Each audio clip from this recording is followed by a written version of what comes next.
ঈদ চলে গেছে 10 দিন। আজকে 14 তারিখ। যমুনা সেতুর প্রায় 20 কিলোমিটার পূর্ব পাশে রয়েছে দীর্ঘ যানজট।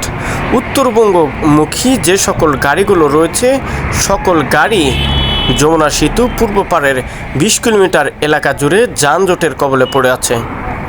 ছুটি শেষ হয়ে আসা রাজশাহী, নাটোর, বগুড়া, রংপুর বিভিন্ন স্থানের লোকজন এ রাস্তা দিয়ে যাতায়াত করতে পারতেছে। বাংলাদেশ পুলিশের যে ট্রাফিক কন্ট্রোলিং সিস্টেমটা, সেটা এখানে চোখে পড়ার মতো ছিল।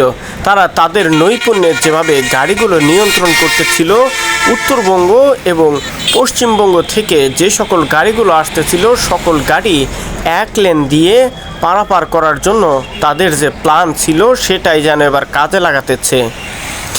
যমুনা সেতুর পূর্ব পাড়ের যে টোল প্রান্তটা রয়েছে, এই টোল প্রান্তে সকল গাড়ি আটকে দেওয়া হয়, অর্থাৎ এই সকল গাড়িতে কিন্তু কোনো প্রকার যাত্রী নেই।